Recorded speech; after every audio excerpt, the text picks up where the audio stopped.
Boa noite,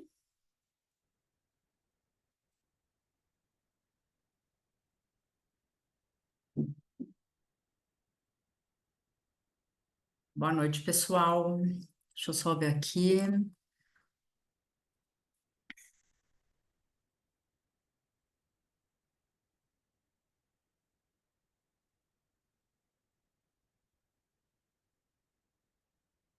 Boa noite, gente. Tudo bem? Digita aí para mim no chat. De onde que vocês estão falando? Eu estou falando de São Paulo.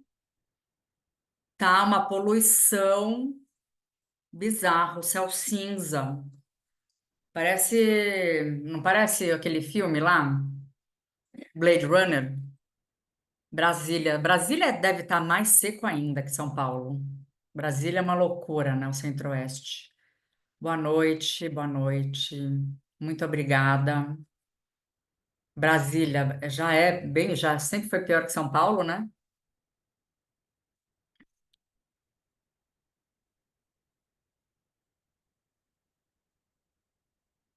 Vamos só esperar um minutinho para a gente começar a nossa aula.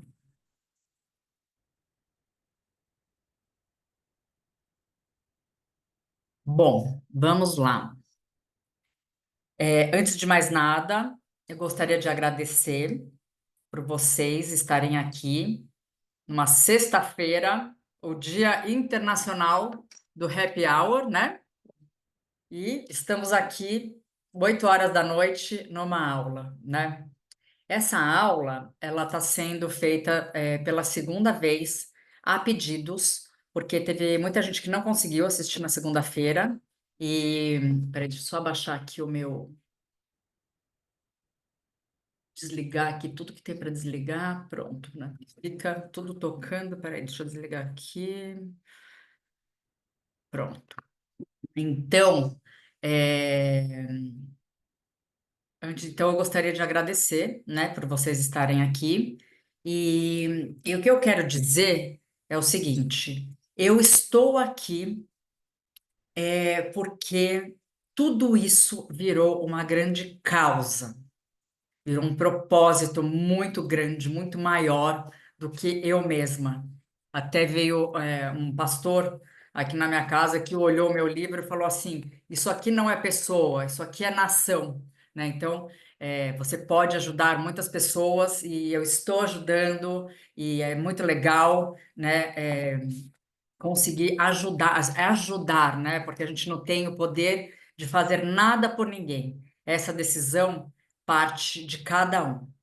Mas eu sou aqui, eu tô aqui para inspirar, né? Tentar inspirar vocês.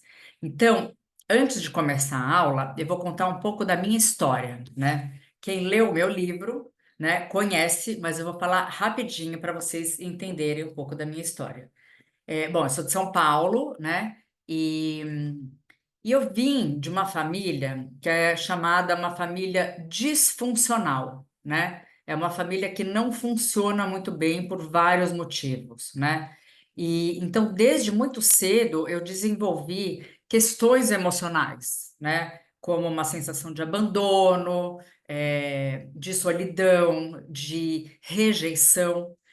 E aí, quando eu tinha mais ou menos uns 15 anos, eu vinha aí de um histórico de me achar uma pessoa muito inadequada, com muita dificuldade de socialização. E quando eu tinha 15 anos, eu estava com uma amiga, que era toda popular, toda bonita, com dois caras num restaurante. E eu, assim, eu era um poço de vergonha. E aí eles me apresentaram uma bebida que chama San-Remy, que eu lembro, assim, né? Foi o meu primeiro gole, a identificação do meu corpo com a substância. E assim que eu dei esse primeiro gole, eu me tornei uma pessoa super engraçada, super desenvergonhada, né? Super sociável. E aí eu falei, nossa, isso daqui é a solução para os meus problemas. Então, assim. Eu conto no meu livro, né, que antes da faculdade, né, quando eu estava no colegial, com 17 anos, eu entrei na faculdade com 18 anos, eu já tinha aquilo que a gente pode chamar de um alcoolismo severo, né? Eu já era uma dependente de álcool. O alcoolismo, ele tem um espectro, né? E depois, porque o alcoolismo ele não é, abstinente ou bebedor no último nível, né? Ele tem um espectro e a partir de um certo grau em que você está bebendo, você já é considerado um bebedor de risco. E eu vou falar sobre isso. Então, antes da faculdade, eu já era uma bebedora de risco, sim, né? Já corria risco, dirigia bêbada, menor de idade, uma loucura, várias coisas, né? Mas mesmo assim, eu tive uma grande carreira profissional e acadêmica. E isso daí assim, não fez com que eu evitasse de ter todos os prejuízos que eu tive na minha vida.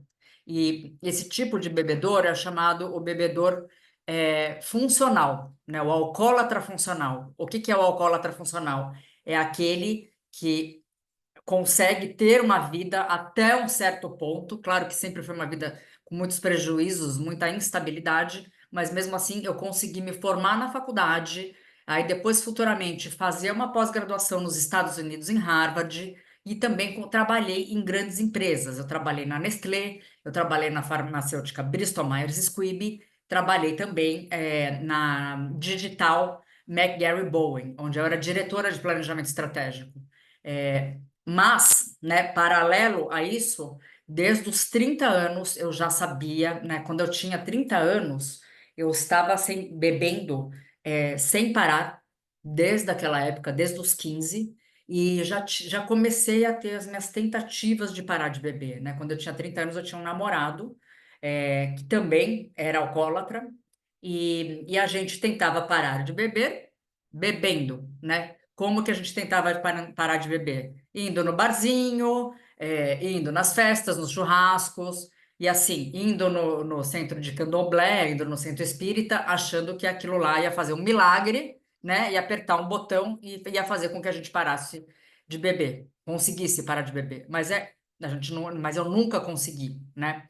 E aí, fui bebendo, bebendo, bebendo. Aí, quando eu tinha 33 anos, eu me casei, tive a minha primeira filha, e aí o período da maternidade foi realmente o único período da minha vida. Eu bebi durante 26 anos, ininterruptos, exceto quando eu engravidei. Quando eu engravidei, eu já sabia da síndrome da abstinência fetal. Eu sabia que se eu bebesse, muito provavelmente a minha filha ia ter problemas, de alcoolismo. E eu, como filha de alcoólatra, eu não queria, né? É aquela coisa, a gente faz sabendo que está errado, mas realmente a força da maternidade foi mais forte do que isso, e eu fiquei tão enjoada na gravidez que eu não bebi.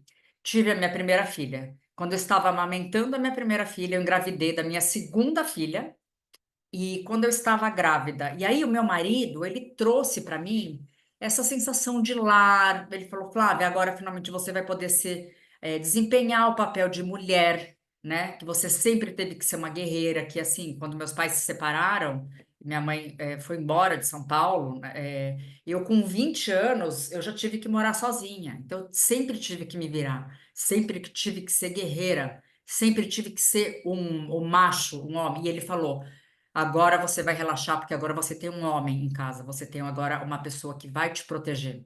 E aí, quando eu estava grávida de 7 meses da minha segunda filha, o meu marido morreu. Ele teve um infarto fulminante, eu encontrei ele morto na cozinha, e aí a minha vida virou uma loucura. Quem é mãe solo sabe. Eu tive que criar as minhas duas filhas sem nenhum tipo de suporte, sozinha. E aí, quando eu desmamei da minha segunda filha, porque eu amamentei, eu tinha muito leite, é, eu fui no psiquiatra, porque eu tava com a minha cabeça, né, uma loucura. E aí, ele me deu remédio. E é um psiquiatra que não entende de dependência química. Ele fez a minha consulta durou 5 minutos, ele não viu meu histórico, e eu comecei a tomar benzodiazepínico, comecei a beber álcool, e aí, em menos de 6 meses, eu virei o que chama de alcoólatra cruzada. O que que é o alcoólatra cruzado? É aquela pessoa que ingere o álcool e, paralelo com isso, uma outra substância, que pode ser uma droga, pode ser maconha, pode ser cocaína, como também pode ser o remédio. O remédio é muito, dependendo do tipo de remédio, pode ser muito perigosa essa mistura. E aí eu cheguei assim numa situação muito complicada, estava com duas filhas pequenininhas, e aí eu peguei e fiz uma coisa que foi uma das coisas mais importantes na minha recuperação. Eu pedi ajuda. Para nós, alcoólatras, é muito difícil o ato de pedir ajuda. A gente tem muito orgulho, né? Muita coisa que atrapalha, que deixa a gente no estado de negação. Mas aí eu falei, família, eu estou alcoólatra, como se ninguém soubesse, né? Mas a partir do momento que eu falei isso, eu nunca mais consegui beber em paz. Tive que começar a beber escondido. Quem que já sofreu aí, né? O inferno de ter que beber escondido, né? Chegar no banheiro, virar uma garrafa de vinho, de deixar um estoque escondido, e aí um beber nunca mais virou mais a mesma coisa.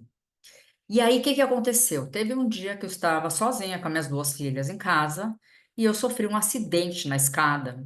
Estava bêbada, e quebrei a tíbia. Fiquei com meu pé pendurado, assim. Foi uma coisa. Fui para o hospital, eu pedi ajuda, uma pessoa me levou para o hospital. Eu não pude ser operada na hora porque eu estava alcoolizada. E passei assim, foi horrível. Fui operada, fiquei uma semana no hospital tomando morfina, porque a dor, né? Eu rompi a minha tíbia, tem uma cicatriz enorme na minha perna. Essa cicatriz me lembra, né? Da onde que eu não, para onde eu não posso ir. E aí, quando eu saí do hospital, eu estava não só na abstinência do álcool, como também na abstinência da morfina, porque a morfina, dizem que depois da segunda dose ela já vicia. Então eu já saí viciada e aí comecei a tomar bebida destilada que eu não tomava, eu estava com aqueles pinos na perna, caí, né? E aí eu decidi me internar. Fui para uma clínica de dependência química. Eu não sabia o que fazer, eu estava muito perdida, né? Eu tentei psicólogos, tentei psiquiatra, tentei outros, né? Mas assim, nada me ajudava. Por isso que assim, eu tenho esse propósito de ajudar as pessoas quando elas estão querendo, precisando dessa ajuda, porque a gente não sabe para onde ir. Fui para a clínica, não estava preparada para ser internada. Esse assunto de internação em clínica, ele é um assunto extenso, aliás, tudo, né? Essa área tem muito estudo em todas as segmentações. E eu só sei que eu fui expulsa da clínica, saí da clínica, depois de 2 dias, recaí, comecei a beber, e aí chegou o fundo do fundo de poço, né? Se cair na escada, quebrar a tíbia, com duas crianças de 1 e 2 anos, não era suficiente. Eu estava na segunda-feira no Shopping Eldorado, aqui em São Paulo, e aí eu fui interceptada pela segurança do shopping, falando: você não tem condições, eu de muleta, com aquele Bigfoot, duas crianças, duas meninas pequenininhas, loirinhas de olho verde, no carrinho de bebê. E aí a segurança do shopping falou: você não tem condições de estar embriagada com duas crianças no carrinho. Então nós vamos chamar a polícia. Naquele momento eu falei: se eles chamarem a polícia, eu vou perder a guarda das minhas filhas. Aí eu contei para eles toda a minha história. Eu falei: não, eu vou me internar, por favor, me dá uma chance. Foram duas amigas minhas me buscar. Uma levou meu carro e minhas filhas, a outra me levou. Eu ainda tinha 4 garrafas de long neck na minha boca, na minha bolsa, o que é bizarro. Tomei. Aí no dia seguinte eu acordei de manhã e me deu assim um estalo e eu falei: se eu conseguir continuar nesse ritmo, eu vou perder tudo, não tinha mais nada para perder, né? Eu vou perder a guarda das minhas filhas. E aí nesse dia eu fui até Alcoólicos Anônimos e ingressei. Peguei a minha ficha amarela, né? Que eu já tinha pego outras vezes, mas nesse dia era dia 29 de julho de 2014, há 10 anos atrás. E eu nunca mais bebi. Qual foi o dia mais difícil da minha recuperação? O primeiro dia, depois o segundo, depois o terceiro, depois a primeira semana. Foram os dias mais difíceis. Depois foi ficando menos difícil. E aí eu completei 1 ano, 2 anos, 3 anos. E aí no ano passado eu já estava há 9 anos para completar 10 anos de sobriedade e eu estava sentindo que a minha vida estava cinza. Eu falei, o que que eu vou fazer com 51 anos? Eu tentei mandar currículo, tentei me recolocar nas empresas. Falei, o que que eu vou fazer? E aí eu tive um insight. Falei, eu vou escrever um livro, porque eu tinha tudo isso dentro de mim, eu tinha um grande conhecimento. Durante esses 10 anos, eu sempre fiz trabalho voluntário, sempre amadrinhei pessoas, sempre dei palestras e consultorias em clínicas de dependência química e empresa, fiz mentoria. Fiz 3 cursos no Instituto de Psiquiatria da USP sobre dependência química. E eu falei, gente, eu estudei sobre assim, como que a gente acha o nosso propósito. A gente acha o nosso propósito combinando as nossas especialidades, no que eu sou boa, né? No que eu tenho experiência, com a minha paixão. E eu falei, o que que eu sei fazer, né? Onde que eu aprendi tudo da minha vida? Onde que eu virei de menina para mulher? Né? Foi na minha recuperação. E aí eu decidi escrever um livro. Isso foi em dezembro. E falei, e quando eu comecei a escrever o meu livro, eu senti um chamado, né? Porque assim, toda vez que eu vou falar sobre esse assunto, toda vez que eu vou escrever, quando eu vou escrever um post, quando eu vou gravar um vídeo, pode não ser super profissional, não é eu que faço, mas eu sinto que eu sou um canal assim. E aí em fevereiro eu comecei o meu Instagram e agora a gente completou 14 mil seguidores e, a gente tem um grupo de WhatsApp. E nesse grupo eu tô vendo as pessoas falarem. Flávia, fui na academia, falei com meu marido, fui no Alcoólicos Anônimos, fui no médico. As pessoas estão se movimentando. Então isso realmente virou uma causa e eu tenho uma visão. Eu tenho uma visão de que eu vou abrir uma fundação, a Fundação Flávia Rocha, que vai ajudar as mulheres e os homens que sofrem do alcoolismo, né?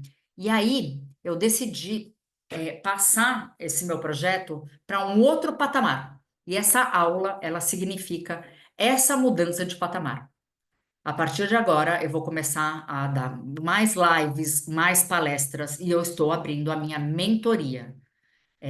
Vai ser minha primeira turma aberta de mentoria, que eu vou explicar no final da aula, tá? Então, assim, seja lá qual for o canal, pode ser através do meu Instagram, do nosso grupo de WhatsApp, palestras, lives, conteúdos. Eu estou escrevendo um segundo livro, mas eu não vou mais. Eu vou te dar, eu estou te dando a mão e não vou mais largar, porque eu sei como que é esse sofrimento e eu sei o estado que eu estava de desespero. E tem uma outra coisa: o alcoolismo é uma doença sistêmica que afeta, queira ou não, você vai afetar as pessoas que você ama. Então, a família adoece. Então, realmente, é uma causa que eu considero que ela é muito relevante. E hoje em dia eu vivo para isso. E hoje em dia eu tenho prazer de acordar de manhã e eu saber que eu tenho esse propósito. Então, esse projeto deu um propósito para minha vida, me deu um colorido. Tem até esse quadro aqui, né? A minha vida hoje em dia ela está colorida, porque quando você começa a fazer a diferença na vida das pessoas e deixar um legado, eu sei que eu posso morrer hoje, que se eu morrer hoje eu vou ter deixado um legado, faz toda a diferença. E o meu objetivo, superando o alcoolismo, é ajudar você não só ficar sóbrio, como também ter uma vida com propósito. Então, o objetivo dessa aula é contar para vocês como que eu consegui parar de beber e como que eu estou conseguindo manter isso, porque eu acredito que o alcoolismo é uma doença incurável e a gente tem que mantê-la para o resto da vida. É muito difícil, é um grande desafio encapsular todo esse conhecimento em uma aula. Tem, assim, quando eu vou falar de qualquer assunto, eu posso dar, tipo, 1 ano de aula para cada assunto desse. Então, eu fiz o resumo do resumo do resumo, mas é o básico do básico que funciona. Todo mundo sabe que a gente tem que acordar de manhã, rezar, tomar água, se alimentar bem, fazer exercício, não reclamar. Todo mundo sabe isso, não sabe? Isso está no Google, isso está no chat GPT, isso está em toda a literatura, mas por que que a gente não faz, né? porque muitas vezes a gente precisa de um instrumento, né, que Deus está trazendo para ajudar a gente, porque a gente sai do nosso isolamento e a gente entra nessa espiritualidade, a gente vê que é possível, né? Porque o meu caso era quase impossível e eu consegui. Estou conseguindo só por hoje, né? Então, assim, eu não posso parar de beber por ninguém. Eu não posso parar de beber por você. Eu sou a ponte, né? Eu vou levar você, eu vou inspirar você, eu vou te dizer o meu caminho. Mas somente você pode tomar essa decisão. Ninguém mais pode tomar a decisão para o alcoólatra.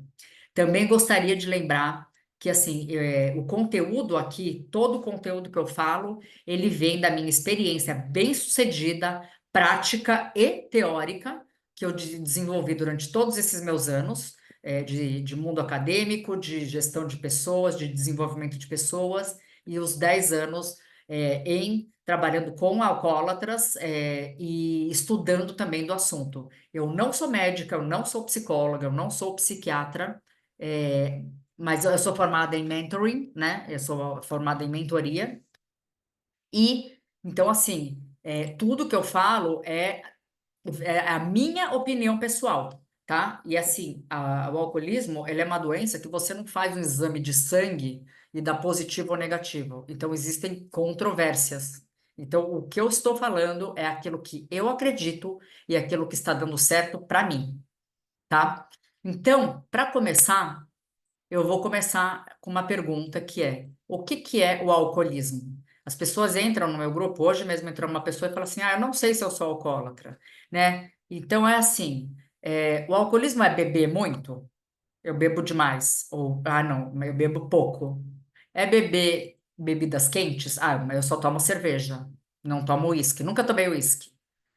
É beber todos os dias? Ah, mas eu só bebo uma vez por semana. Eu só bebo uma vez por ano. Não necessariamente, não é isso que define o alcoolismo.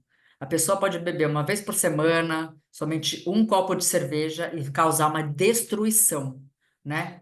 E a gente tem uma estatística, aquela curva que eu estava falando, né? Dentro dessa curva, 30% da população, tá? Isso daí é dados oficiais da Organização Mundial da Saúde, do Ministério da Saúde, 30% da população é considerada uma bebedora de risco, tá? Então, um terço da população bebe de forma não saudável, de forma perigosa, né? Então, e é uma doença muito democrática, né? Uma vez eu ouvi numa palestra uma mulher falando assim: tanto faz se eu vomito no tapete persa ou no chão da favela, a doença é a mesma. A doença é democrática, ela atinge homens, mulheres, branco, azul, amarelo, né? Não importa. É tanto que ela é uma doença que está em todos as cidades e no planeta inteiro, o planeta álcool. Então, a Organização Mundial de Saúde define o alcoolismo como uma doença incurável que leva a consequências prejudiciais à saúde física e mental e impacta a pessoa na vida pessoal, social e profissional. Forte desejo de consumir álcool, perda de controle sobre a quantidade ingerida e sintomas de abstinência. Os Alcoólicos Anônimos, no livro azul, que é fantástico, define a doença como uma doença física, mental e espiritual, progressiva e incurável que leva à loucura ou morte prematura. Aquilo que a gente fala que são os 3 Cs, né? Clínica, caixão, não, clínica, desculpa, clínica, cadeia ou caixão, né? Então, assim, é a doença do ainda. Se você ainda não atropelou alguém, você vai atropelar. Se você ainda não brigou, entrou numa briga, você ainda vai brigar. É uma doença que em uma noite você pode acabar com a sua vida. Você pode entrar numa briga, você pode dirigir alcoolizado, você pode engravidar, você pode brigar e no dia seguinte não lembrar de nada, né? Então, é, como que eu gosto de definir, né? Quando a pessoa chega e fala assim, ah, será que eu tenho problema? Aí eu falo, ó, duas coisas. Primeira, muito básico, tenta parar de beber. Não consegui. Comecei a ficar com sintomas de irritabilidade. Eu começo a ficar, aí não consigo e retomo, né? O ciclo da recaída. E se você não consegue, é muito provavelmente que você tem um problema. A outra coisa é a questão da doença ser sistêmica, né? Quando você começa a ter prejuízos na sua vida, em todos os sentidos da sua vida, social, pessoal, espiritual, profissional, relacionamentos, e quando você e começa a envolver as pessoas que mais te amam. É isso mesmo, as pessoas que mais te amam vão ser as pessoas mais atingidas pela doença. Então, se você não está conseguindo parar de beber, está tendo prejuízos na sua vida, em todos os setores, e está prejudicando aquelas pessoas que você mais ama, muito provavelmente você tem aí um problema, né? E aí tem aquele o diário, né, de uma alcoólica numa segunda-feira, né? Eu acordo de manhã, eu faço, peraí, deixa eu ver, né? Isso acontecia muito comigo. Se está tudo bem, já aconteceu de eu acordar assim suja de barro, com a camisa rasgada, falar, gente, o que que aconteceu, né? Uma mega abstinência, me sentindo tremendo, inchada, vermelha, e falar, meu Deus do céu, preciso acordar, preciso levar as crianças no trabalho, preciso ir na escola, preciso ir para o trabalho. E, na verdade, na minha cabeça, né, é uma grande obsessão mental e abstinência física. Uma dor muito grande. Uma dor que ela só vai ser preenchida na hora que eu ingerir o primeiro gole. E a partir do momento que eu ingeri o primeiro gole, depois, ainda mais sabendo que eu estou fazendo alguma coisa errada, eu entro de novo naquele triângulo, mas eu não consigo, me livrar disso, né? E aí é uma dor muito grande. Eu percebi, essa coisa dos prejuízos quando eu fui para a clínica, eu fui internada na clínica, e eles me deram um exercício que é a roda da vida. E nessa roda da vida, que vocês receberam no plano de ação, Flávia, e sua família. Então, a minha família ficou muito mal. Na verdade, essa pergunta, e aí sua família, a minha família sempre foi muito ausente, né? Essa é a verdade. Na época que eu tentei parar de beber, eles à distância estavam muito preocupados comigo, né? O meu pai, que meu pai agora está na cadeira de rodas, infelizmente, mas ele realmente se preocupou muito comigo. Mas era aquilo que eu chamo do pequeno entorno, né? As pessoas, minhas amigas, né? As pessoas que conviviam mais comigo começaram justamente a fazer esse controle, né? Não, Flávio, você não pode mais beber, você já passou do seu limite, você já pediu ajuda, né? Então, falando da roda da vida, né?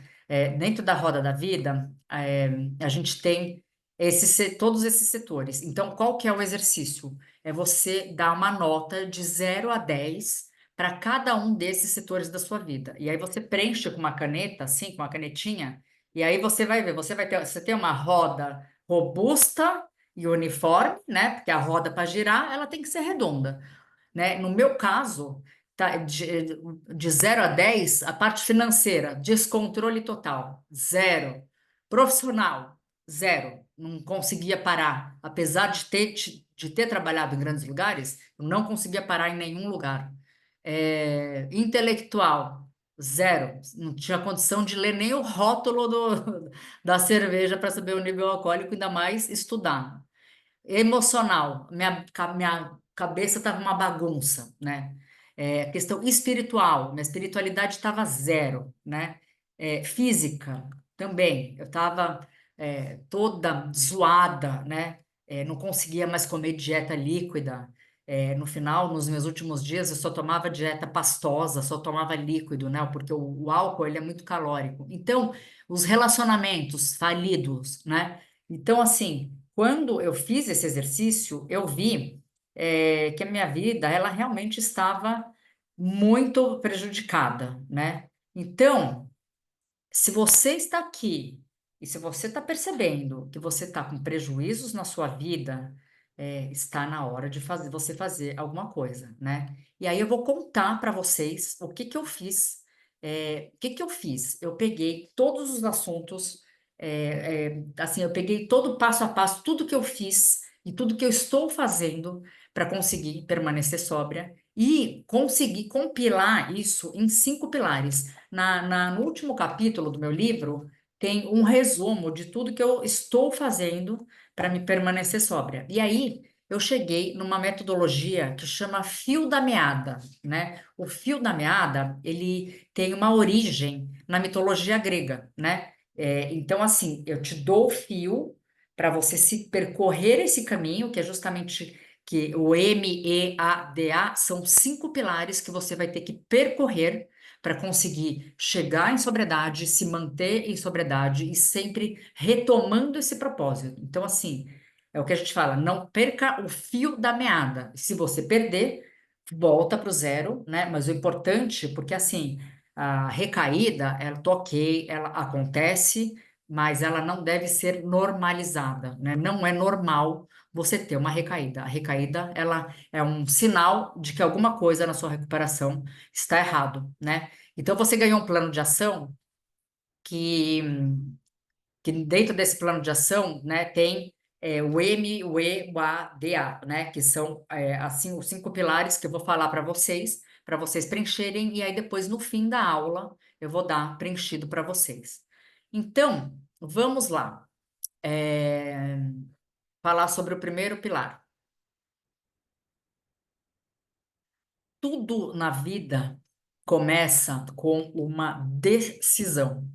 Eu não acredito que você vai conseguir realizar qualquer coisa na sua vida se antes você não tiver a decisão, né? Então, o M do MEADA é mentalidade, né?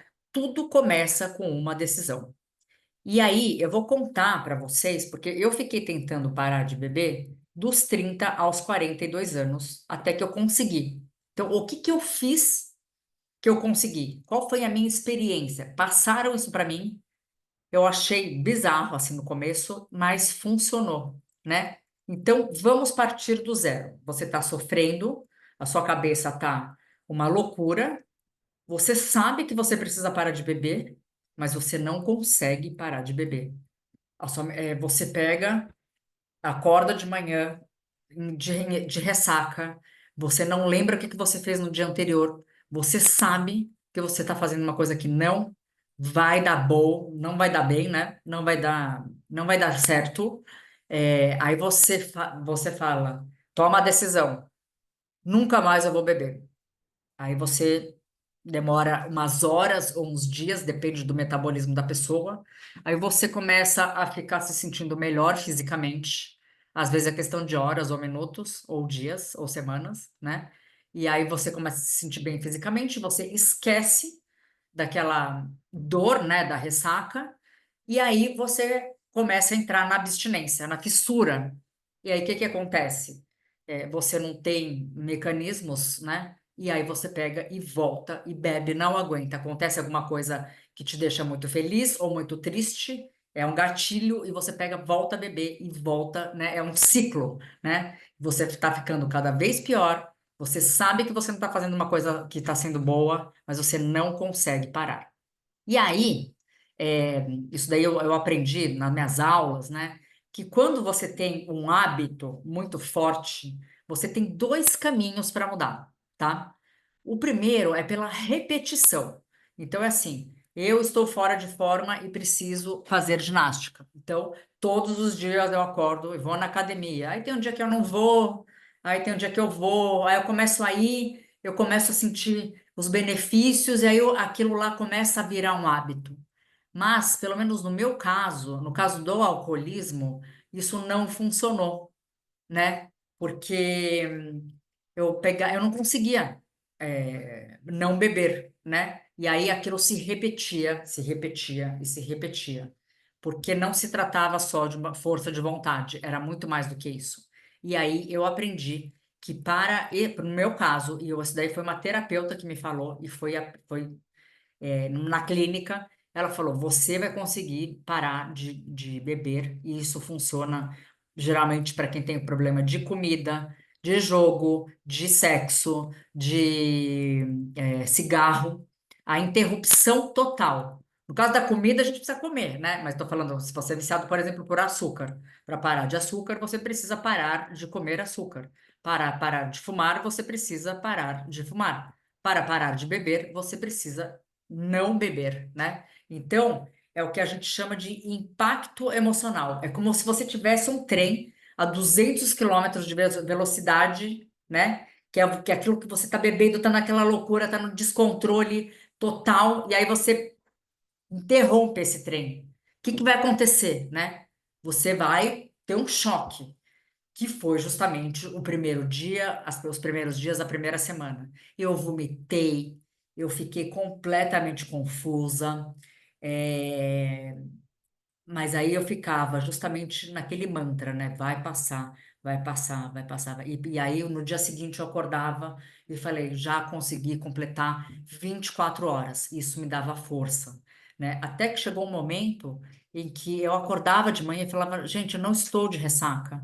E quando eu pensava em voltar a beber, aquela sensação dos primeiros dias tinha sido tão ruim, mas tão ruim, que me dava força para não beber, para não ter que passar por aquilo de novo, né? Então, o que eu aprendi é que, assim, os dependentes químicos, nós somos meninas, nós somos crianças, e para a gente tomar uma decisão e mudar para o patamar de sobriedade, nós temos que deixar de ser crianças e sermos adultos. A gente tem que deixar de ser menina e sermos mulheres. Por quê? Porque a criança, ela não tem tolerância à, eh, à frustração, né? A gente quer o prazer imediato. E quando a gente passa por essa mudança brusca, a gente cresce. É que nem quando morre alguém, né? Eu passei por isso. De uma hora para outra, meu marido morreu. É o trem. E aí eu fiquei muito mal, mas aí depois, quando eu consegui superar isso, eu era uma pessoa muito mais amadurecida e muito mais forte, sabendo que não adianta reclamar, que essas coisas fazem parte da vida, que eu não tenho controle sobre isso e que não, assim, não adianta ficar batendo o pezinho, né? Então, é uma reprogramação celular e neural, né? Isso daí é um pouco de física quântica. Está comprovado que quando a gente pega, nós todos somos feitos de células. Se a gente pegar a nossa célula e ela é 99,9 pensamentos e ideias e 0,01% de matéria. Então, nós somos aquilo que a gente pensa, né? E assim, eu, pelo menos, sempre fui, eu cresci com essa programação, né? De reclamar, de querer, né? De sempre descontar e anestesiar todos os meus problemas no álcool e nas coisas, né? Eu sou uma grande, os alcoólatras são grandes dependentes de coisas e pessoas. E a partir do momento que a gente tira isso, né, o álcool ele está só na ponta do iceberg. Quando a gente tira o álcool, toda a nossa dor emocional, todos os nossos medos, todos os nossos traumas, as nossas feridas, elas ficam em carne viva e a gente já não tem mais com que anestesiar. E como que a gente faz para crescer, para conseguir ficar sem a substância? Tem que passar por isso e crescer, né? Quando a gente passa por isso, a gente começa a desenvolver a resiliência, a maturidade, né? Então, você até pode tomar um remédio para ajudar, né? Mas você não pode tomar um remédio que substitua. Então, é isso, né? Assim, voltando, né? A primeira coisa que eu fiz foi avisar minha rede de apoio, e a segunda coisa que eu fiz foi tomar a decisão, sabendo que ia ser muito difícil. E esses dias que eu passei foram os dias mais difíceis da minha vida. Da minha vida. Depois aconteceram coisas terríveis, como por exemplo, meu pai, ele sofreu teve um AVC e ele está na cadeira de rodas. Meu pai sempre foi uma pessoa, como meu marido morreu, o meu pai substituiu, né, a figura masculina e agora eu perdi a figura do meu pai. Eu estava lá com ele na UTI, né? Eu estava numa dor imensa, mas eu sabia, eu falei, isso faz parte da vida, não adianta eu reclamar.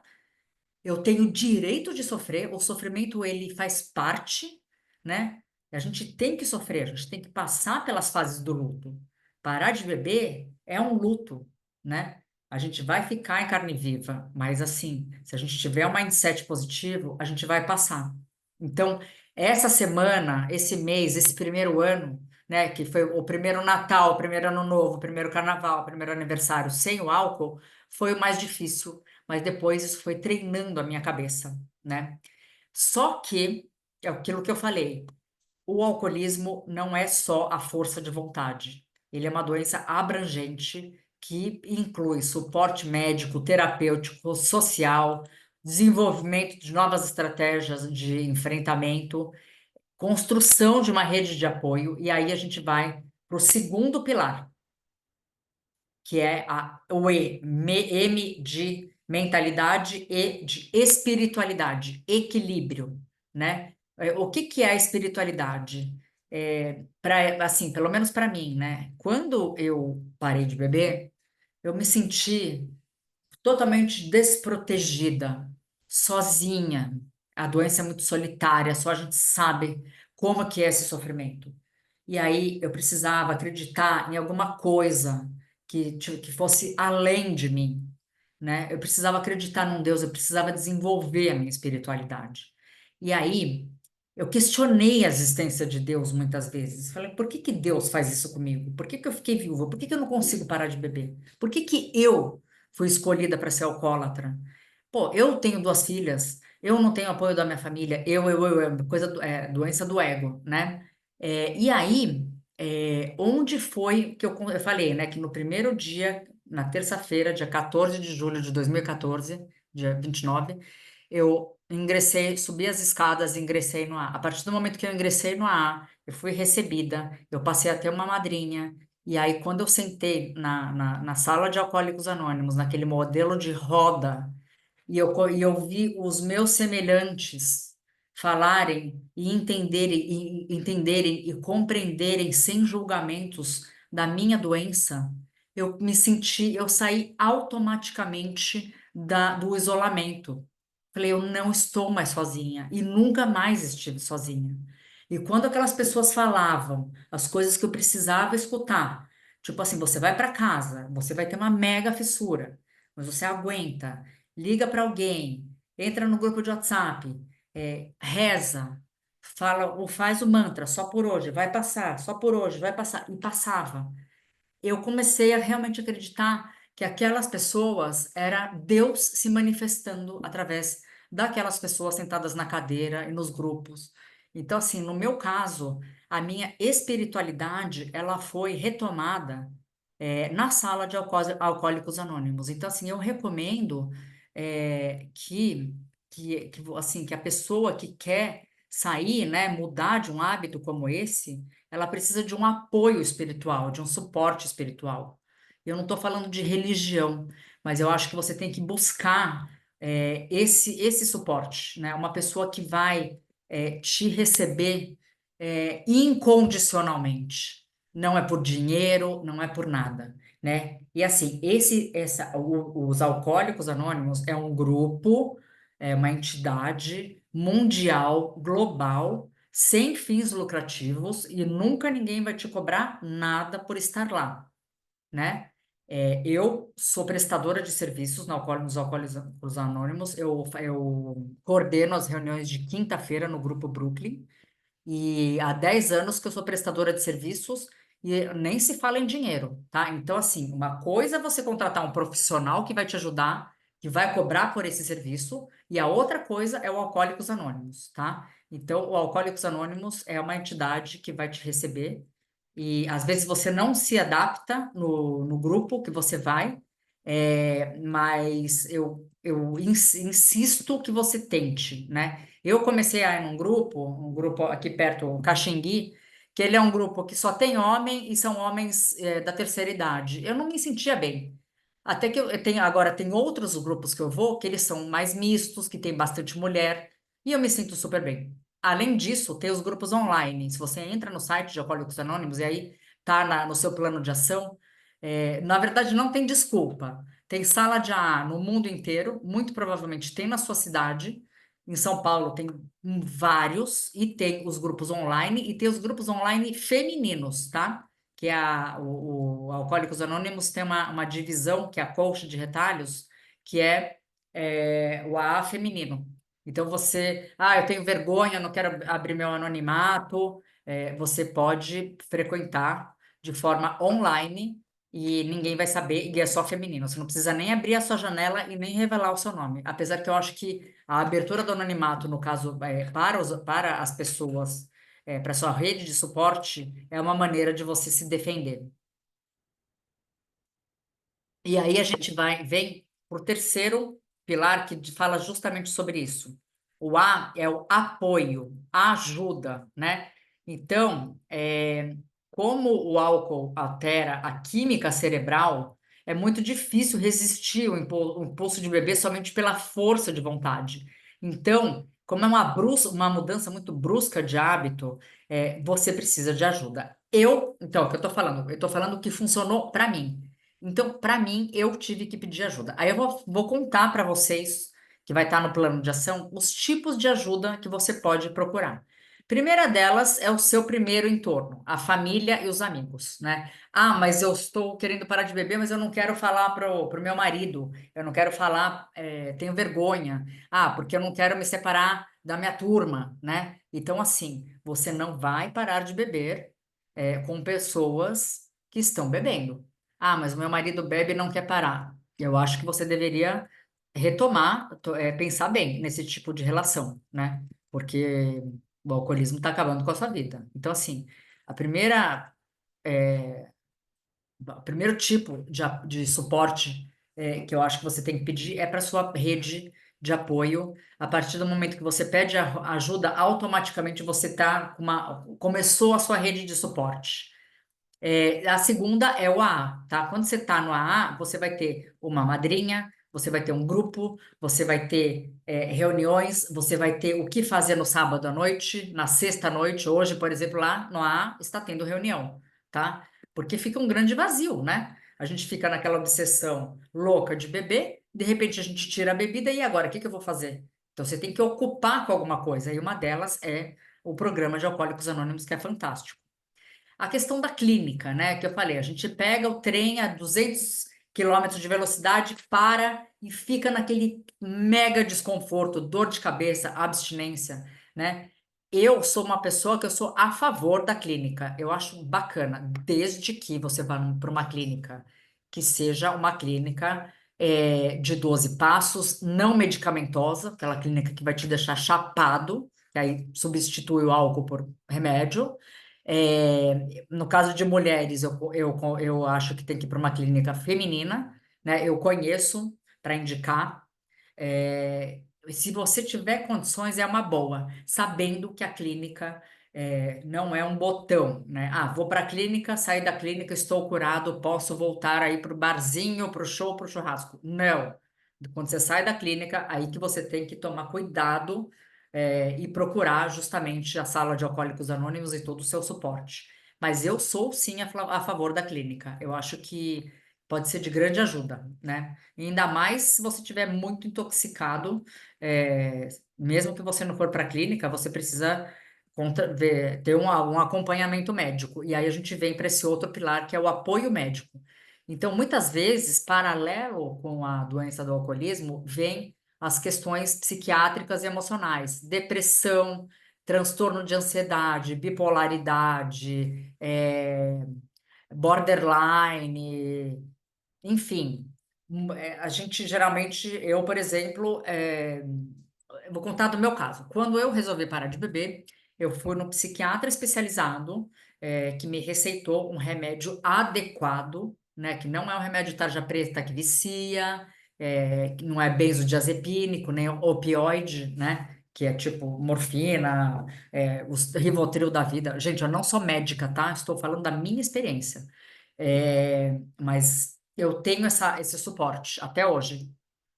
Eu tomo lítio, eu fui diagnosticada como uma bipolar leve, então, mas você tem que ir no psiquiatra que entenda do assunto. Eu também fui numa nutricionista, porque é, eu fiquei com muita compulsão alimentar.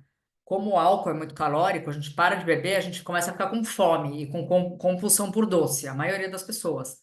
E aí você precisa tomar cuidado, porque açúcar é uma droga perigosíssima, né? Muita gente desenvolve obesidade, esse tipo de coisa. E você tem que ir numa nutricionista que entenda, porque eu peguei uma nutricionista que falou: ó, você compra um pacotinho de chocolate meio amargo e come um quadradinho e guarda, e aí durante a semana, cada dia você vai comendo um quadradinho, põe embaixo da língua, deixa absorver. Não conhece sobre quem tem dependência química. Eu não tenho a menor maturidade de pegar e derreter um tijolinho de chocolate. Se eu tenho chocolate na minha mão, eu como o chocolate inteiro. Por isso que você precisa de médicos que entendam, né? Então, hoje em dia eu tenho uma nutricionista que ela fala, você tem que tratar o álcool, o açúcar que nem o álcool, zero açúcar, né? Então, o que que a gente vai fazer para substituir? Né, receitas que ajudam na compulsão, enfim. Um clínico geral é muito importante às vezes você fica com sequela no fígado, no intestino, no pulmão, né? Então, eu fiz um check-up, faço, e não tive nenhuma sequela física, tive sequela psiquiátrica, né? De cognitiva. É, mas eu não tenho dinheiro, eu tenho o CAPS, né? O CAPS é um programa do governo para pessoas que têm essas questões que costuma funcionar bem. Outra coisa, terapia, né?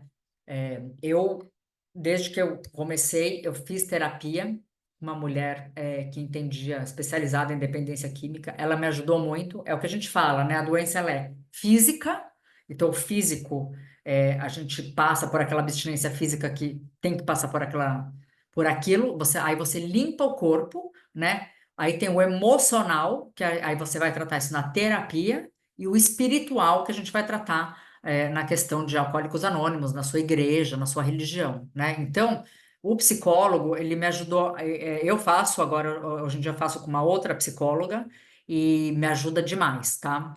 Então, assim, eu vou no psiquiatra, eu tenho nutricionista, eu faço terapia, e tem também os tratamentos holísticos, né, e energéticos, reiki, acupuntura, homeopatia, aromaterapia, massagem, meditação, yoga, tudo isso vai estar no plano de ação.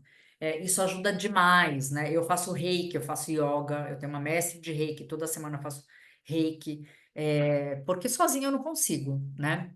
Uma outra coisa que você pode fazer é a mentoria, né? Hoje em dia as pessoas não estão fazendo curso ou faculdade, estão fazendo. O que que é a mentoria? É a transferência de conhecimento de alguém que é experiente no assunto para alguém que quer absorver esse conhecimento, né? A mentoria ela está sendo muito utilizada, por exemplo, quando eu escrevi o meu livro, né? Eu precisava de uma mentoria para saber como tirar o seu rascunho e fazer o seu livro virar um livro de verdade. Eu fiz uma mentoria com o César, que me ensinou a fazer todo o processo para fazer uma produção independente de livro. Então, quando você faz uma mentoria, você faz com um objetivo específico, que é justamente o que eu vou oferecer, né? A minha mentoria, né? O meu objetivo é justamente ensinar você nessa metodologia para você mudar um hábito, tá? E eu sou uma expert nisso. Tem que tomar cuidado com o mentor, porque o mentor tem que ser uma pessoa bem-sucedida naquele assunto, né? Você não pode fazer uma mentoria de finanças com uma pessoa que não é bem-sucedida financeiramente. Então, recapitulando, né? É, Você precisa pedir ajuda, tomar a decisão de parar de beber, sabendo que você vai ter aquela abstinência física, e essa abstinência vai ser talvez o momento mais difícil da sua vida. Eu já tive situações depois disso que pareciam ser mais difíceis, mas eu consegui encarar por causa dessa experiência que eu passei. Praticar a espiritualidade através de Alcoólicos Anônimos e da sua religião, igreja ou crença da sua preferência. Pedir ajuda, né? Pessoas, médicos, psiquiatra, psicólogo, terapia holística, clínica, e desenvolver essa rede de apoio, porque sozinho eu não consegui. E aí a gente vai para o quarto pilar, que é do MEA, dá o D de disciplina, né? E aí eu vou fazer uma pergunta para você. Você conhece alguém bem-sucedido em qualquer área, qualquer? Pode ser de negócios, pode ser esporte, pode ser da internet, pode ser do que for, que não seja uma pessoa que é um bom exemplo de bons hábitos, como, por exemplo, acordar cedo e praticar exercícios? Por que que todo caso, você vai ver lá o Abílio Diniz, que assim, morreu, mas enfim, até o Nizango Anais, né, que era um cara obeso, hoje em dia ele escreveu um livro, ele também tinha problema de alcoolismo, e hoje em dia ele corre, né, faz maratona. Então, isso a gente chama de modelagem, né? A gente segue o modelo de quem está dando certo. E assim, eu pelo menos não conheço pessoas que são bem-sucedidas em alguma coisa, principalmente um assunto como alcoolismo, que é um assunto extremamente complexo, que não tenha disciplina. Esse foi o meu caso. Eu não consigo ficar equilibrada se eu não mantiver a minha disciplina. Você se libertar de um vício, para você se libertar, você precisa ter disciplina. Esse é o segredo do sucesso. É fazer o básico bem feito, né? Embora é simples, né? Não é fácil. E aí tem a curva de Pareto, né? A maioria do povão, né, 90%, faz parte de uma mediana que não consegue sair, né? Que não consegue se ressaltar. Então eu vejo muita gente pedindo ajuda e chegando em Alcoólicos Anônimos, eu preciso e não consegue permanecer, né? Por quê? Porque quer fazer do seu jeito. Você precisa ter disciplina, é fundamental, né? O que vai determinar o seu sucesso ou o seu fracasso na sua vida, em qualquer coisa, é a decisão e a disciplina. É uma integração de corpo, mente e espírito. E aí a gente entra, né, em três tópicos que são muito importantes, tá? Tudo no plano de ação. Fazer os três evites e as três mudanças de hábitos em três áreas da nossa vida. Primeira, pessoas. Não dá para parar de beber com pessoas que bebem ao seu lado. Você vai ter que mudar o seu círculo de amizades. Ah, mas o meu marido bebe, mas a minha turma bebe. Eu não consegui, né?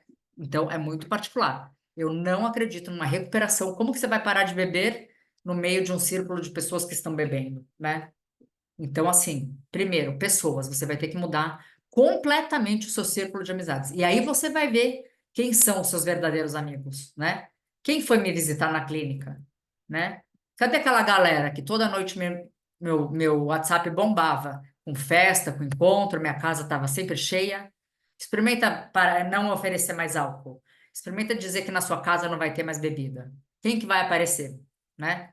Então, assim, pessoas. Dois, lugares. Não dá para parar de beber em lugares onde se bebe, né? Então, você tem que evitar, e no meu caso, não é que eu evito ao máximo e praticamente eu sou bem radical, né? Ah, Flávia, mas você é muito radical. Eu sou madrinha de várias pessoas. Eu falo, radical é a doença. Eu tenho que obedecer, eu tenho que ter obediência para conseguir. Então, assim, não dá para ir bar, festa, casamento, show, almoço de família. Ah, mas a gente tem um almoço de família e todo mundo bebe, né? Se todo mundo bebe e sabe que você é portador do alcoolismo, eles deviam te respeitar e não beber. Não pode ter bebida em casa, né? Não pode. É que nem doce. Eu não posso ter doce em casa. Não tem disciplina. Ah, mas as pessoas têm. Então, assim, às vezes não tem jeito, né? Mas é muito mais difícil e eu acho uma grande falta de respeito, assim. Eu tenho minhas amigas, e eu falo, pode pedir hoje em dia, depois de 10 anos, né? Não, Flávia, não vai fazer falta para mim. Eu tô com você, porque pelo que você é. Então, assim, se alguém não consegue não beber, é porque tem problema, né? Então, você precisa tomar muito cuidado, tá? Então, você precisa ir em lugares, novos amigos e novos ambientes, academia, parque, sala de alcoólicos anônimos, né? E o terceiro, então, pessoas, lugares e hábitos, né? Então, você vai ter que mudar os seus hábitos completamente. Quando eu parei de beber, lembra que eu falei da obsessão mental? A minha mente, eu acordava de manhã, eu já pensava onde, como, quando, por quê, qual desculpa que eu vou dar para começar a beber, né? Era uma obsessão, só o álcool estava na minha. Aí, de repente, eu tirei e ficou um monte de espaço livre, né? E aí eu tive que desenvolver novos hábitos. Na questão espiritual, no meu caso, foi frequentar o AA, tá? Você pode frequentar um templo, uma igreja, que isso ocupa de forma muito positiva, é um novo hábito, né, espiritual. No físico, é o beabá que a gente já sabe. Fazer ginástica todos os dias, né? Eu, quando não faço ginástica, eu fico me sentindo mal, assim. Eu peguei esse bom hábito, né? Esse bom vício, né? Vício pelos exercícios. Acordar cedo, né? Amanhã é sábado. Você vai acordar meio-dia, 1 hora? Não, é hormonal. Não faz bem. Acorda cedo, vai fazer um exercício. Você vai ver que o seu dia vai ser diferente. Sempre tem uma sala de AA, sempre tem uma igreja, sempre tem muitos hábitos, né? É, e a questão mental, né? Fazer terapia e assim e usar aí uma dica muito básica, é tudo muito básico. Usar as redes sociais com critério e moderação. Se eu começo a olhar o Instagram é, dessa galera aí, eu começo a me sentir feia, pobre, burra e fracassado. Ah, Flávia, mas você, o seu negócio está no Instagram. Sim, meu negócio está no Instagram. O Instagram tem muita coisa boa. Vocês podem ir lá no meu Instagram e ver quem que eu sigo, né? Pode ir lá ver, né? São só coisas que para mim são engrandecedoras. Inclusive, tem gente da família, do meu círculo de amigos, que são gatilhos para mim. Ah, elas estão lá no happy hour, não me convidaram. Ah, ela está sempre bem, ela está sempre em Paris, ela está sempre magra, ela está sempre com namorado, né? E aí você começa a se sentir mal. E outra coisa, fazer comparação. Quando você for fazer comparação, faça uma comparação com você mesmo, né? Então, eu não posso não estar me sentindo muito bem hoje, mas como que eu estava há 10 anos atrás? Eu estava derrotada. Como que eu estava há 1 ano atrás, que eu não tinha escrito meu livro ainda? Eu estava sem propósito, com uma vida cinza. Então, a gente precisa ter disciplina, inclusive para os nossos pensamentos. É, Tem um exercício que eu faço na minha mentoria, que é mudar o nosso padrão de pensamento. Quando você começar a reclamar, você estanca isso, para de reclamar. Reclamou, para, reclamou, para. E aí vai ter uma hora, e aí nesse caso não é uma mudança brusca do trem de alta velocidade. Inclusive, eu falo que a única mudança brusca que tem que ser absoluta, e a gente entrar em abstinência, é do álcool, né? Ah, hoje eu não fui na ginástica. Ah, estou há alguns dias recaída no doce, comendo um monte de porcaria. Estou com meu mindset negativo, estou reclamando. Volta lá, né? Não perca o fio da meada, volta para a mentalidade, fortalece a mente, busca a sua espiritualidade, pede ajuda para sua rede de apoio, né? E aí o D de disciplina do meada, né? Ele é o que faz essa engrenagem rolar, né? Essa disciplina é o que vai manter a sua decisão, né? A sua decisão, eh, a sua decisão de ser uma pessoa que vai parar de beber e que vai ser uma pessoa melhor, né? Então, outra coisa, não ter bebida em casa. Parece ser muito básico, né? Assim, eu sou de um nível de obsessão que o ano passado, depois de 9 anos de recuperação, eu comprei uma cerveja para fazer um frango na cerveja. Comprei uma latinha de Skol, deixei assim na despensa e comecei a entrar na obsessão. Eu estava lá no meu quarto, falo, meu Deus, tem uma latinha. Aí eu peguei a latinha, desci, e joguei lá na lata de lixo, lá no estacionamento do meu prédio. Parece que tem uma conexão, assim, né? Porque a gente acorda de manhã e tem dois seres que estão sempre nos acompanhando, né? Isso daí tem até na religião, né? O diabo e o lado bom, a energia, seja lá o que for. Um deles é o alcoolismo. Então, enquanto eu estou lá acordando, despertando, né? O alcoolismo já acordou, já tomou banho, já escovou o dente, já fez chapinha, já fez maquiagem e já tá assim, tipo, yes. Se você quiser ir no bar, se você quiser beber, é agora, né?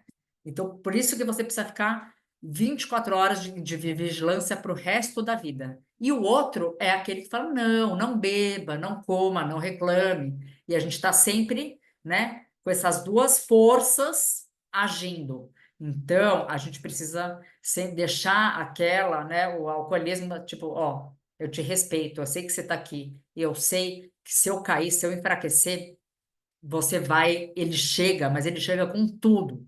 É uma doença sutil. Eu vejo as recaídas. A pessoa recai e aí depois para retomar é muito mais difícil, né? Então, a gente precisa. Eu estava falando da bebida, né? Do Skol. Aí eu fiquei lá no meu quarto, tem uma Skol na lata de lixo lá no último andar do prédio, né? Aí eu cheguei no nível de ir lá no lixo, 3 horas da manhã, abrir a lata de cerveja e jogar fora. Aí eu consegui dormir. Flávia, você é louca? Sou, né? Sou louca, porque é o que eu falei, eu fiquei dos 30 aos 42 anos tentando parar de beber, e aí depois que eu consegui, eu realmente não quero voltar para aquele lugar, né? Então, e eu percebo que às vezes eu deixo de minha espiritualidade, não rezo de manhã, começo a reclamar, começo a comer um monte de doce, para mim, ele é péssimo, deixo de ir na academia. E aí aí, de repente você está no supermercado, você vê uma Skol geladaça, aí quando você vê, né, a nossa recaída ela está a um braço, né?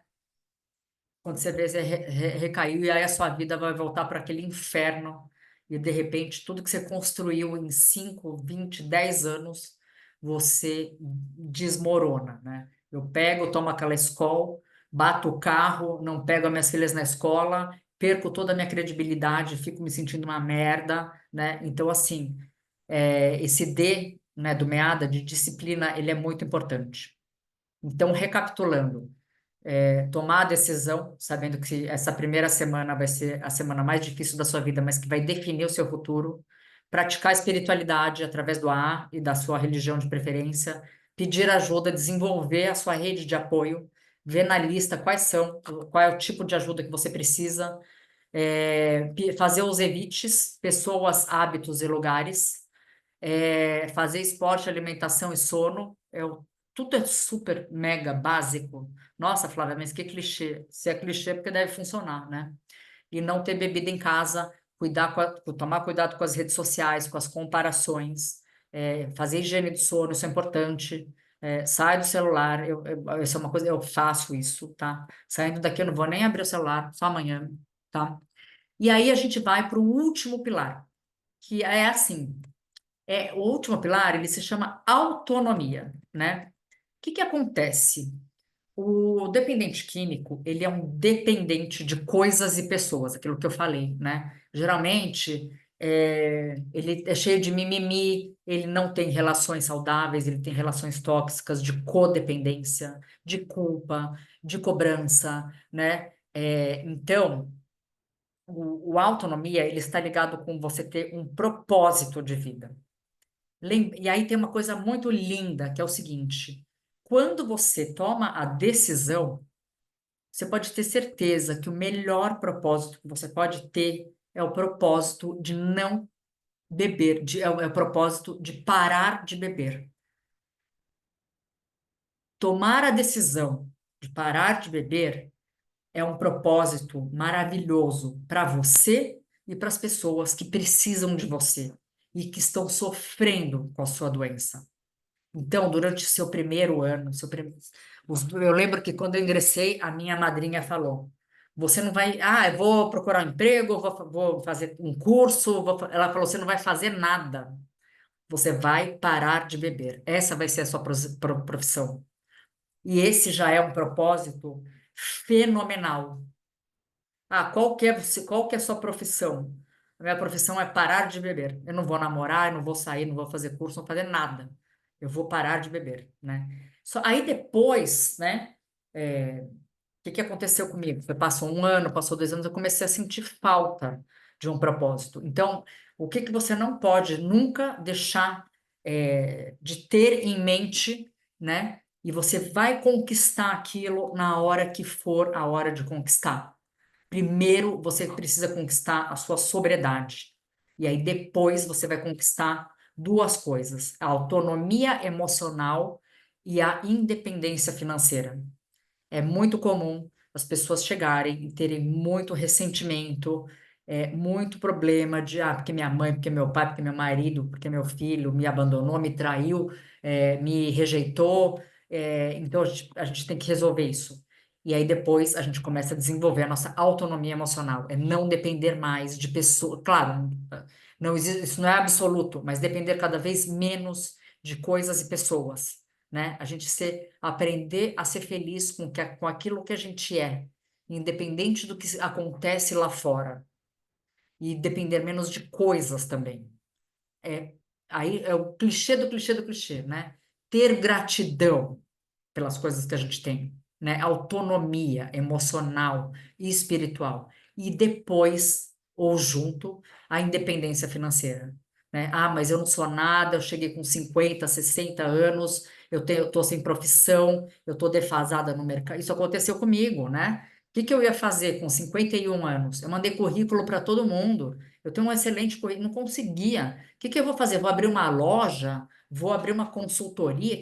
E aí veio esse propósito, né? Veio o meu livro, veio o meu projeto, né? E eu já estou conseguindo, já estou ganhando dinheiro com isso.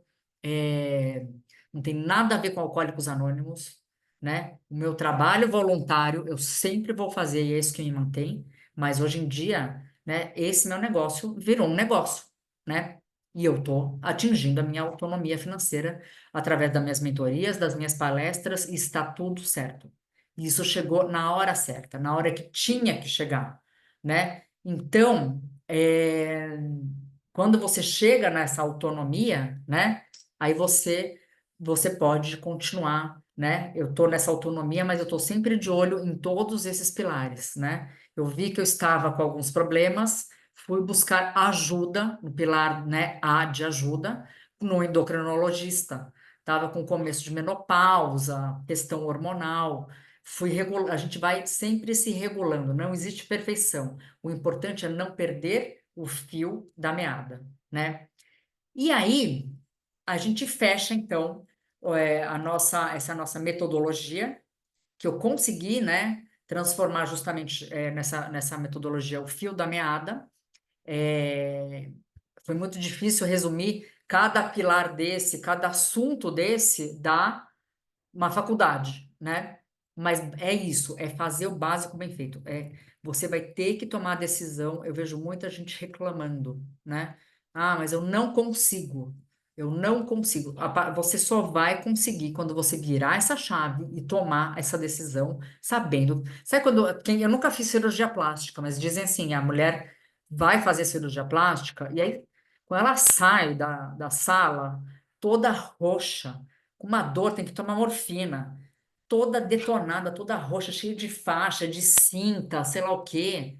E aí depois passa, a mulher fica linda e maravilhosa. Não que eu tô dando um exemplo. A gente vai no dentista, né? Toma anestesia, sai com a boca toda inchada, demora um tempo, fica roxo, depois fica bom. É isso, né? A gente vai tomar decisão, a gente vai saber que a gente vai passar por um perrengue, mas que depois vai ficar tudo bem. E esse processo, né?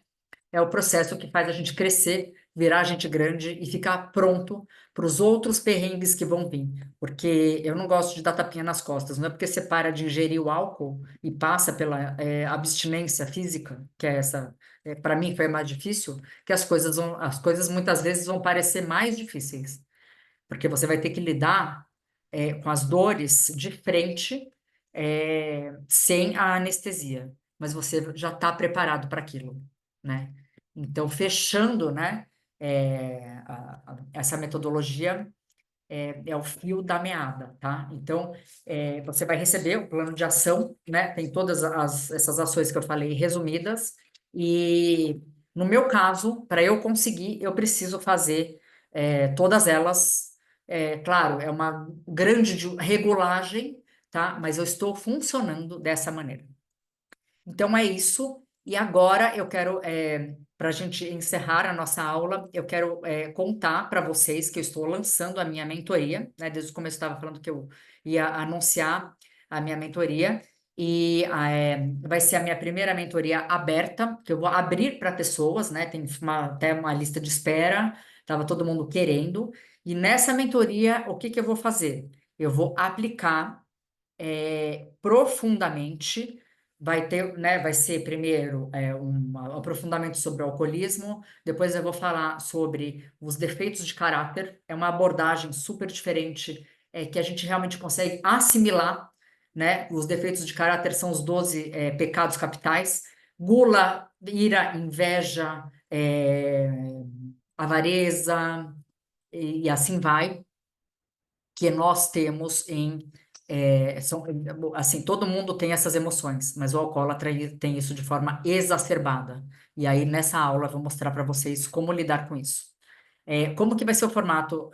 Deixa eu ver. O Guilherme, você está aí? Como que vai ser o formato? Espera só um minutinho. Eu queria que ele projetasse aqui. Bom, qual vai ser a estrutura? Vocês vão receber um link e nesse link vai estar todos os dados, tá? Vão ser 8 aulas semanais de 2 horas cada. Ah, ele teve um problema? Ah, tá. Não, não tem problema. Eu vou falar para vocês. Então, como que vai funcionar? Espera só um minutinho, gente. Um segundo.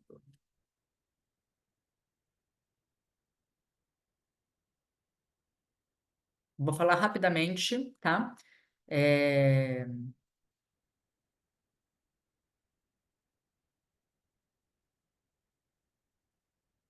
Aqui.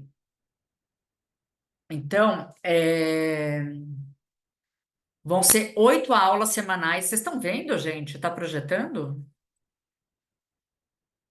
Vão ser 8 aulas semanais de 2 horas ao vivo. Então, o curso ele vai começar dia 23 de setembro e vão ser encontros semanais.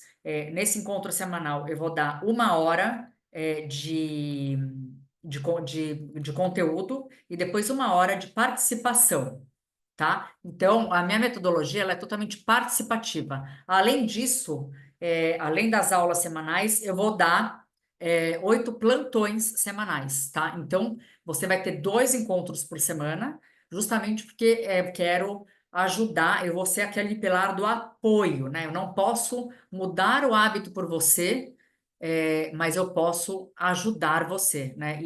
Na minha metodologia precisa ter esse acompanhamento, tá? Então você vai ter o meu acompanhamento direto. Então, são 8 aulas semanais de 2 horas, 8 plantões. A gente vai ter um grupo de WhatsApp para dar esse suporte. A gente tem bônus especiais. A gente vai ter uma aula com o psiquiatra Marcos Spinelli. Podem ver, ele tem ele é maravilhoso, vale a pena seguir ele, independente de qualquer coisa. Uma aula com o Dr. Marco Vilarinho, que é um endocrinologista e nutrólogo aí das celebridades, e ele é maravilhoso, tá?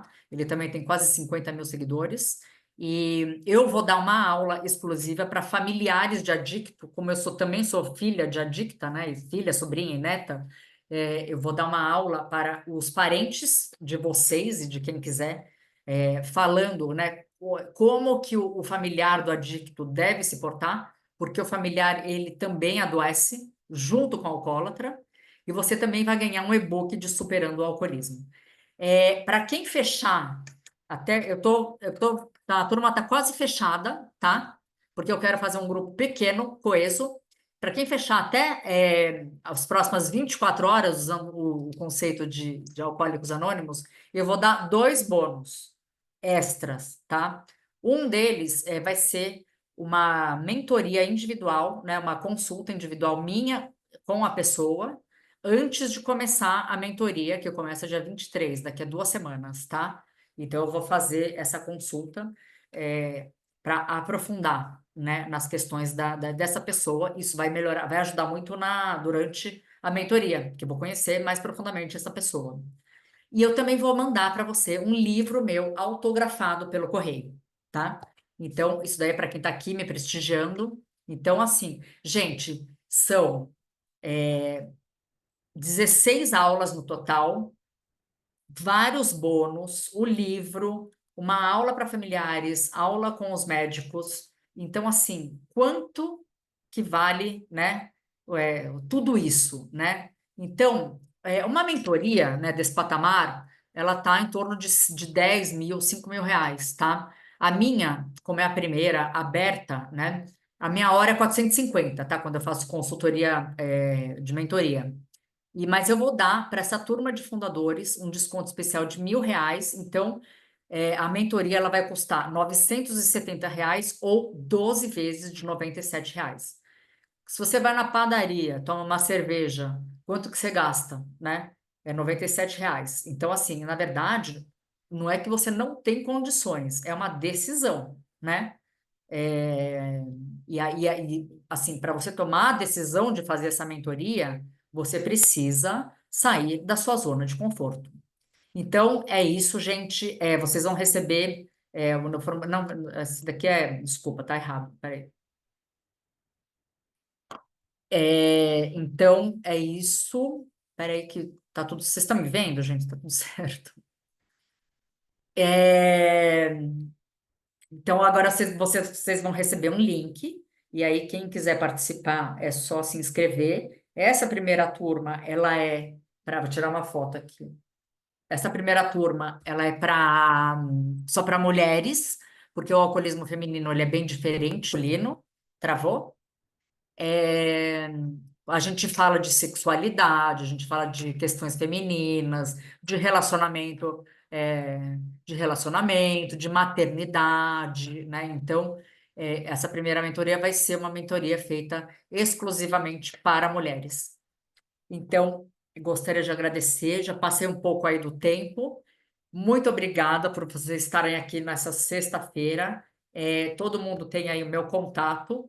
Qualquer dúvida que vocês tiverem, pode me chamar e, e convidem as pessoas, né, que estão precisando, né? Porque é uma grande oportunidade. Vocês vão ter o total acesso a mim. Eu vou estar realmente assim nesses 2 meses focada na transformação dessas pessoas que vão dar assim o grande prazer, né, de serem as minhas mentoradas e faço questão que vocês estudem, vejam o meu currículo, a minha formação, a minha experiência, né? Sou formada em Harvard, sou formada pelo Instituto de Psiquiatria da USP, além de toda a experiência que eu tenho, além do meu livro, né? Todo mundo precisa ler o meu livro. E a gente está com uma promoção, tá? Para o pessoal do grupo do e-book e do livro físico pelo preço de custo.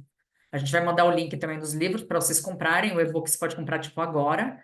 A forma de pagamento, você pode pagar R$ 970 à vista, ou você pode pagar em 12 vezes de R$ 97.